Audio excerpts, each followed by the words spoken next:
Vaste question.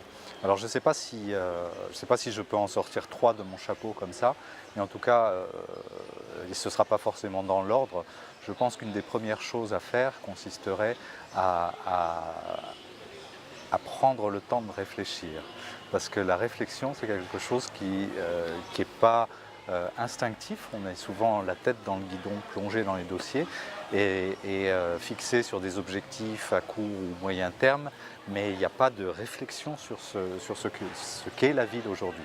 Je pense qu'on a besoin, pour bien planifier, de bien comprendre la ville.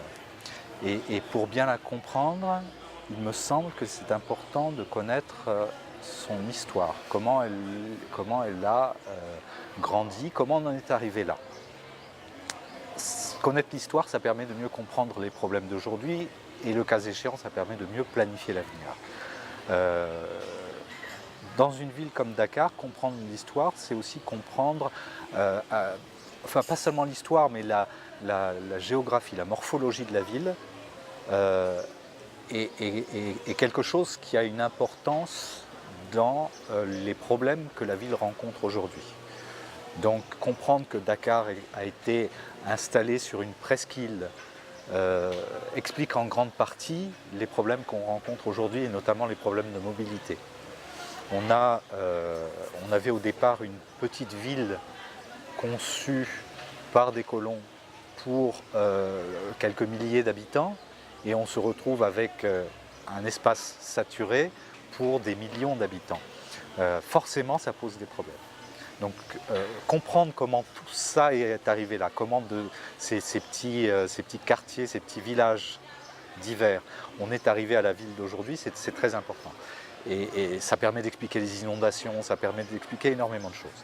Et ensuite, une fois qu'on s'est arrêté et qu'on a réfléchi, on peut commencer à planifier.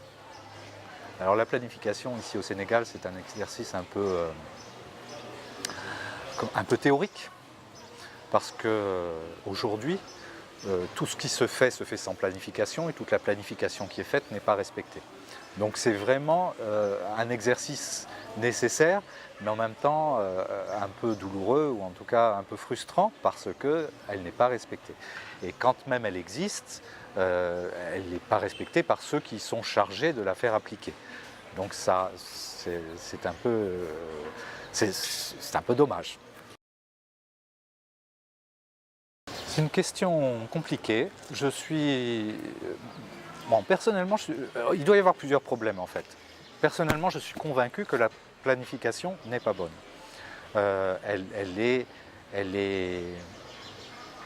pas forcément bien faite et en plus, elle est le résultat de, comment dire, d'un système administratif compliqué où on retient après appel d'offres des bureaux d'études qui ne sont pas forcément les meilleurs ou qui n'ont pas forcément une expérience avérée de ce genre d'études. Donc je pense que la planification n'est pas bonne. Ensuite, ces documents de planification qui sont faits par des bureaux d'études étrangers généralement, avec l'appui de bureaux d'études locaux éventuellement.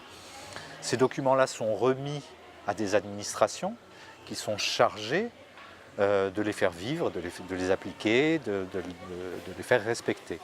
Et je pense que là aussi, il y a un problème, parce que la planification, ces documents-là, lorsqu'ils sont utilisés au niveau local, sont, à mon sens, pas forcément très bien utilisés, pas forcément très bien compris, etc. Et puis, il y a la question aussi de l'information sur ces documents-là. L'information n'est pas très connue, elle n'est évidemment pas connue du grand public, mais on n'attend pas du grand public qui connaisse ces documents de planification, mais pas bien connue des usagers qui sont chargés de l'interpréter, de la faire vivre.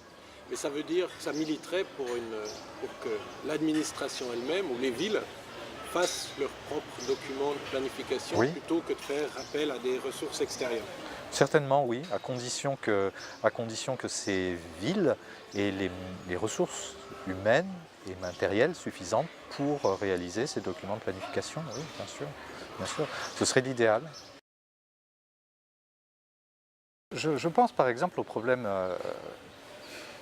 de l'eau, tout simplement. Hein, c'est un problème mondial, mais c'est un problème spécifique de la ville de Dakar. On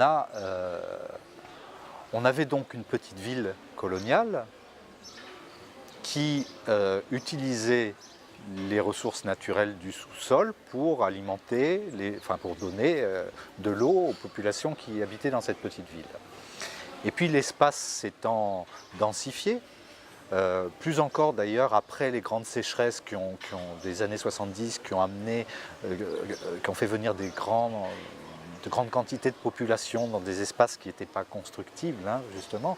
Mais l'espace s'étant densifié, cette eau, cette nappe phréatique, cette eau du sous-sol, progressivement est devenue trop polluée et insuffisante pour qu'on puisse la boire directement. Donc il a fallu la traiter. Et puis c'était encore insuffisant.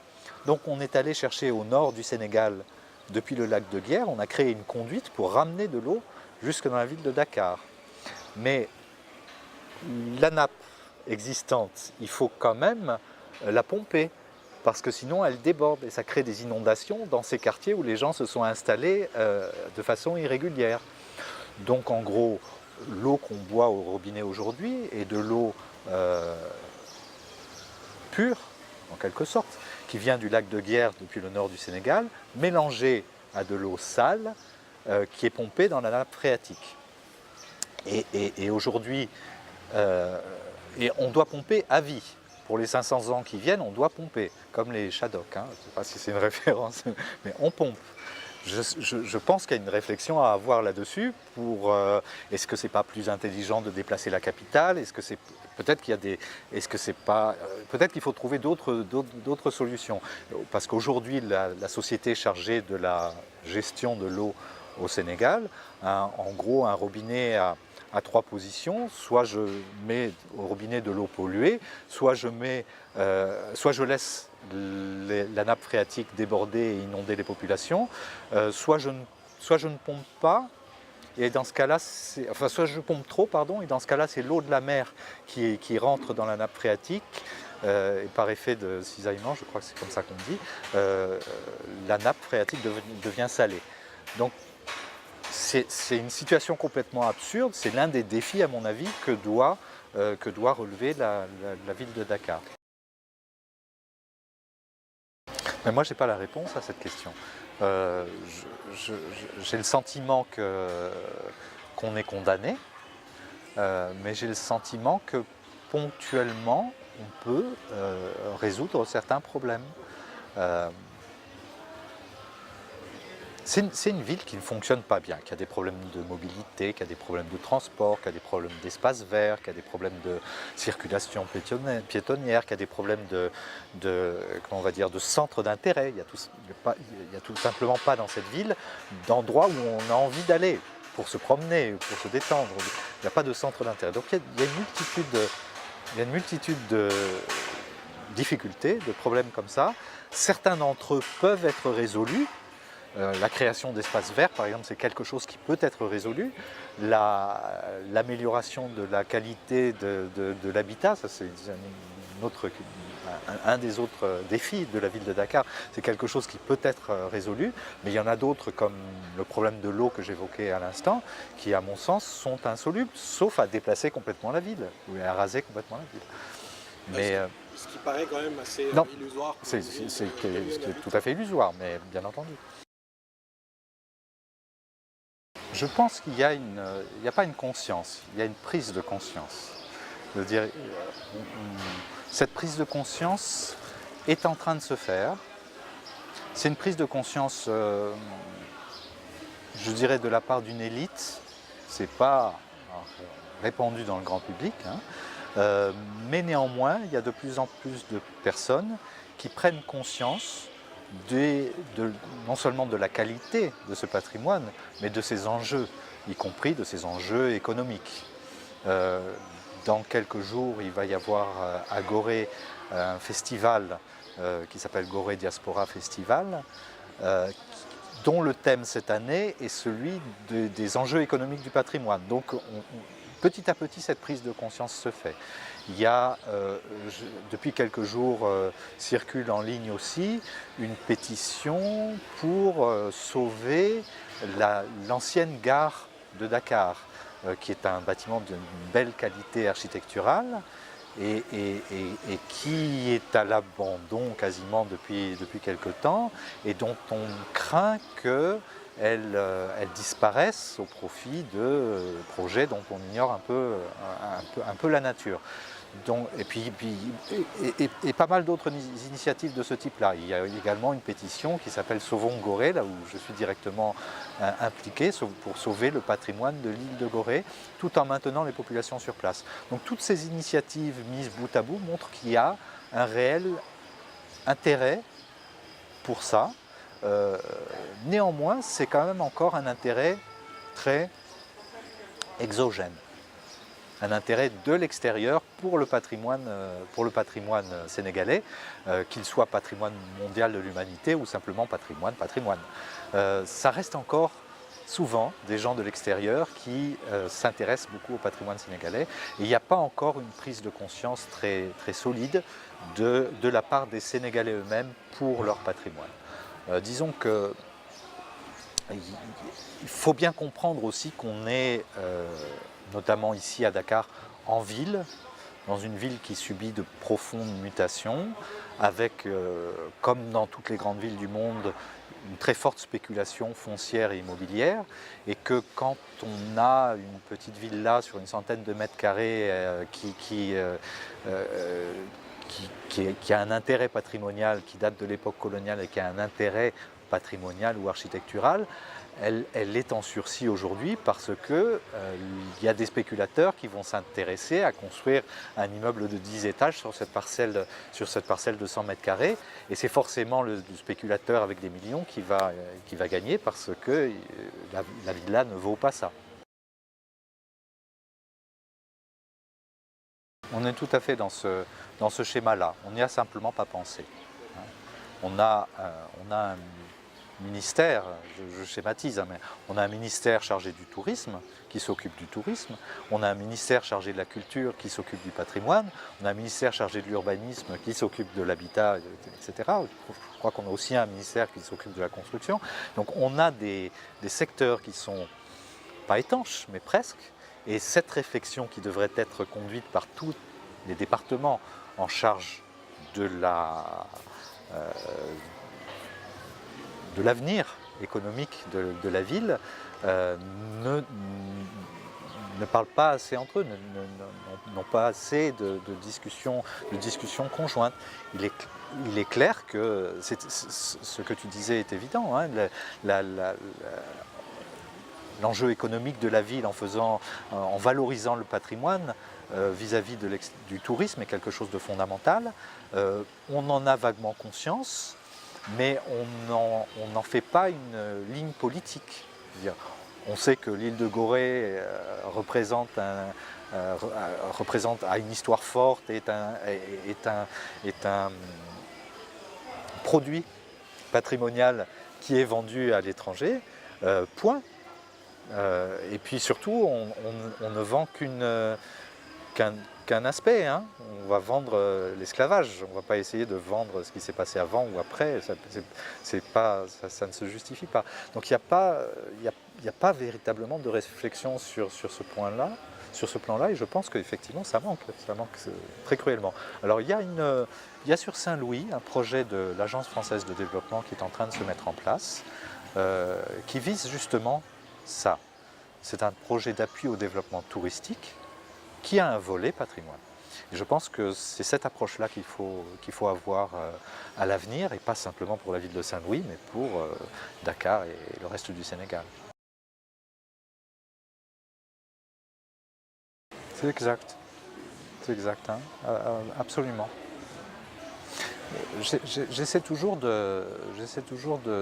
d'imaginer comment était construite Dakar au départ, avec un petit comment dire, des colons qui s'installent dans un petit village traditionnel qui s'appelait Ben ou Ndakar à l'époque.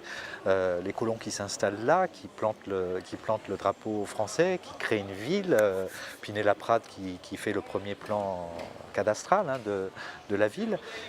Donc dans un petit coin de la presqu'île du Cap-Vert, cette ville coloniale qui est en train de se mettre en place.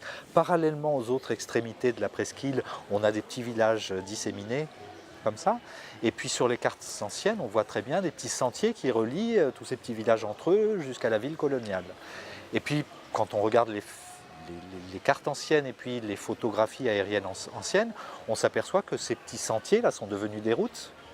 Certains champs sont devenus un aéroport ou des choses comme ça.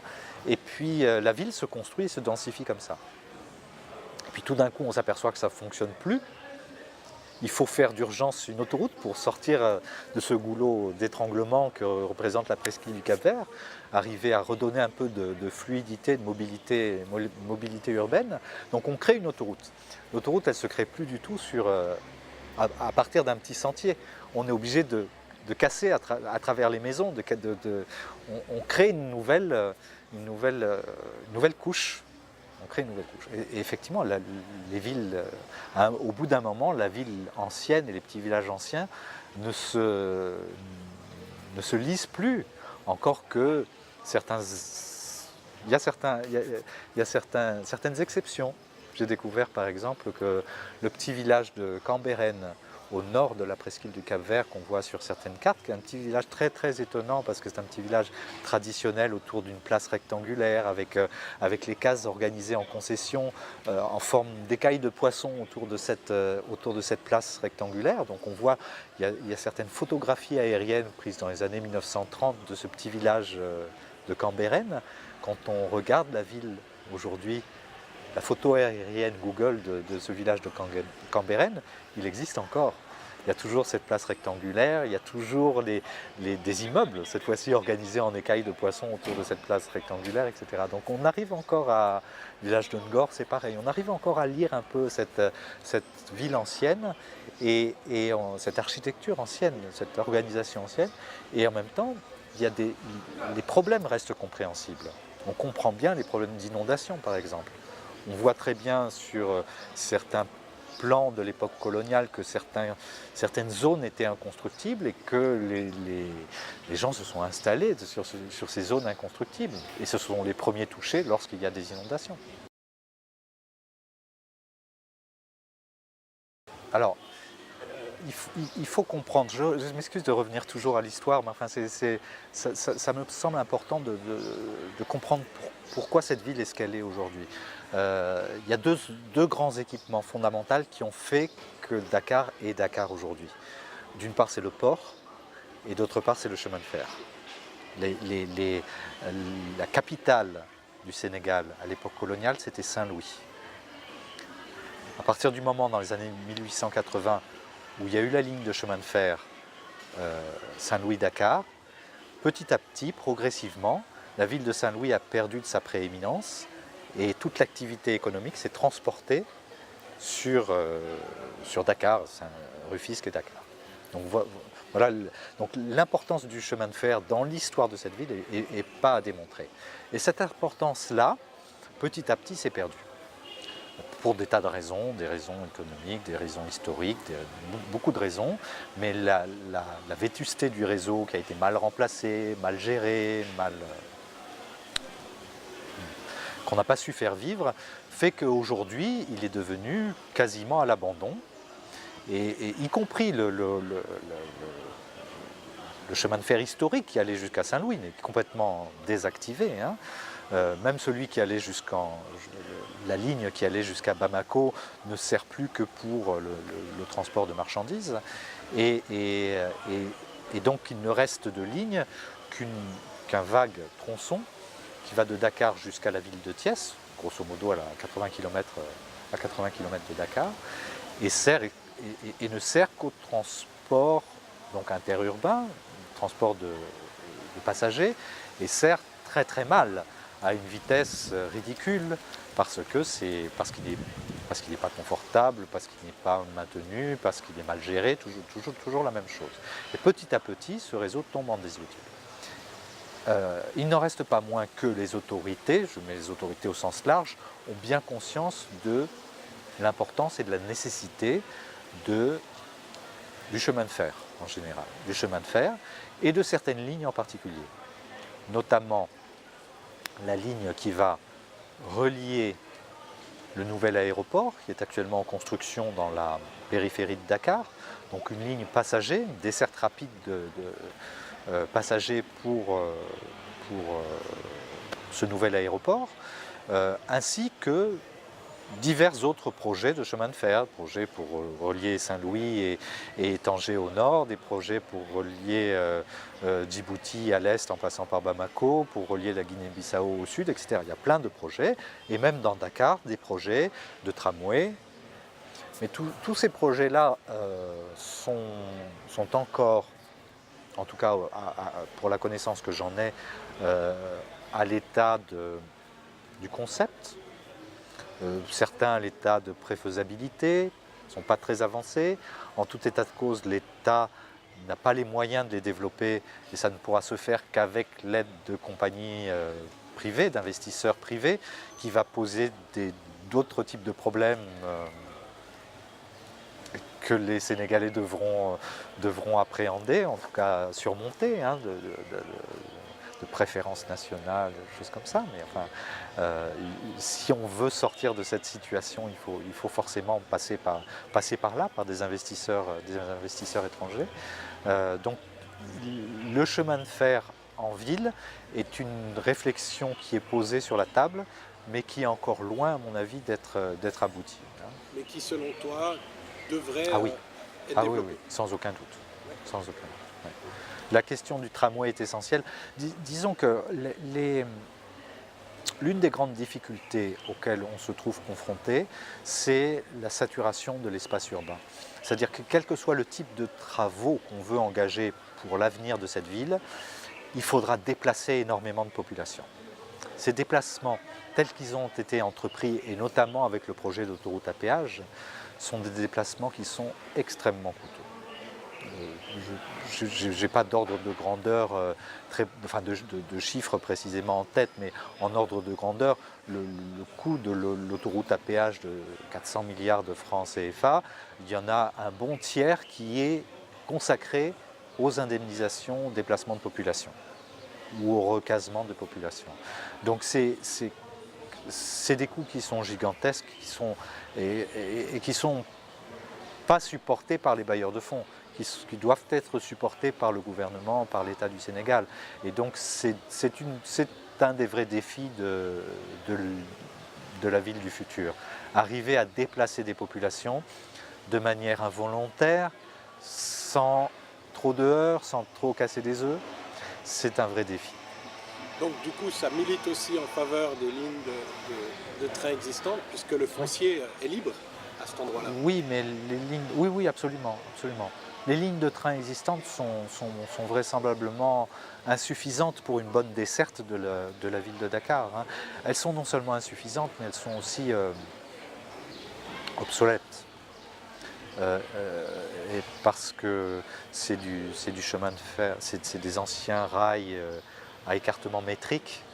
Maintenant, on est passé à des écartements standards et qui fait qu'on peut plus. Il faut renouveler l'ensemble de l'infrastructure.